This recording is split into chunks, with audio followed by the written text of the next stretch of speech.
Welcome to Less Mess Today, taking baby steps to loving our homes. Hey folks, this is what I'm working on today. So this is our baking drawer, and we don't bake enough to justify using a whole drawer for supplies.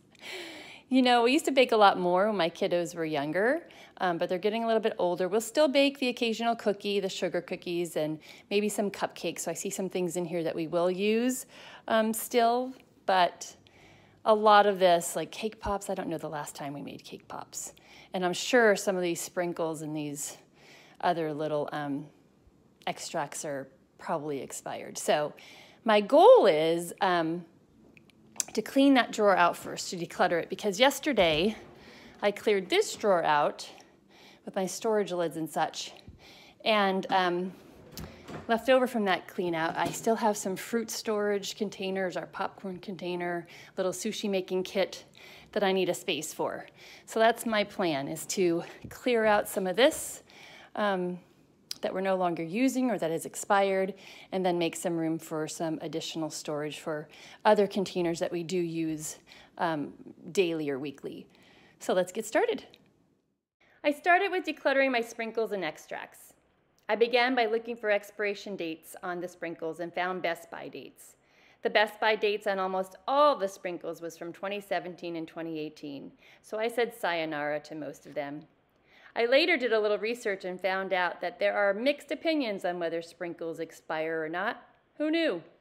Some say that sprinkles can last up to a year if opened, and up to 3 years if unopened. Others say that sprinkles have an indefinite shelf life, as they are mostly sugar, and sugar does not support bacterial growth, so they rarely go bad. In any case, I went with my gut, and these sprinkles needed to go. Some tasted stale, as my youngest told me the last time she used them on her ice cream. And some, like the Valentine red hearts, were flavorless and hard and not tasty at all to begin with. And sprinkles are relatively cheap, so the next time we need some for cupcakes or ice cream, I'll pick up some new tasty ones. Next, I moved on to decluttering my extracts. Again, there are differing opinions on this topic, with some saying extracts have a shelf life of 6 months to a year, and some saying they last indefinitely until they evaporate. The only extract in this drawer that I kept was the vanilla extract, because that's the one we use, and because the Best By date was in 2024. I got rid of the almond extract, the peppermint extract, and the anise extract. I have no idea what I ever needed anise extract for. Maybe cookies at some point? But the peppermint extract was probably left over from making homemade Play-Doh with my kiddos when they were younger. With the Best By dates being 2018 and older, I tossed them. Well, tossed being that I emptied the extract down the drain and recycled the glass bottles. Then I moved on to decluttering our cookie cutters. Again, many of them were used when my kiddos were younger to cut out shapes in their Play-Doh. So those I moved to the giveaway pile for another kiddo to enjoy. I kept about 20. Some Christmas ones like a tree, a snowflake, and a gingerbread man. I kept a pumpkin one for Halloween, some hearts for Valentine's Day, and I kept some for a fairy camp that my teenager runs in the summer, like the cute toadstool and the cute fairy and some cute little critters like a porcupine and a bear. Finally, I moved on to decluttering all of my baking supplies I have accrued over the years, many of them never used.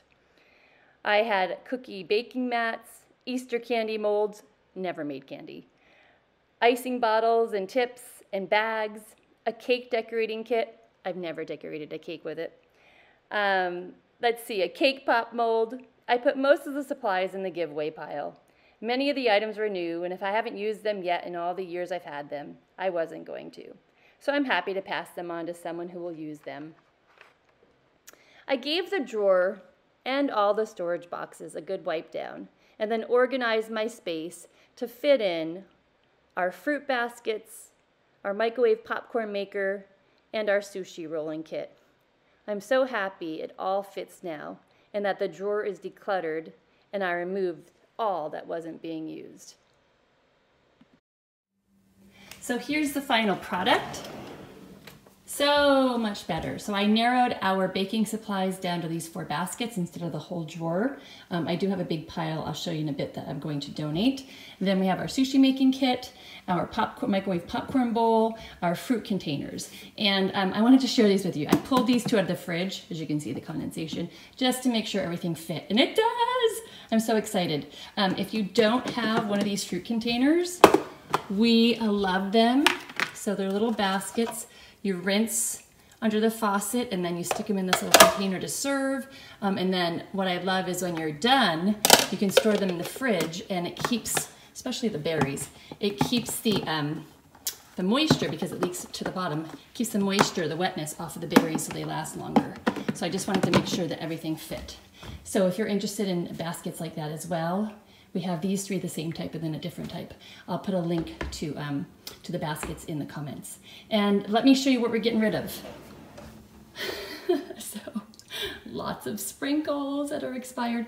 So we're getting rid of, we're gonna either put them in the organics or throw them away, all of our sprinkles and food dyes. We have this huge pile of items that we're gonna donate that we don't use any longer. And then I got a little small pile over here of things that don't belong in that drawer that go other places. So let me know what you think.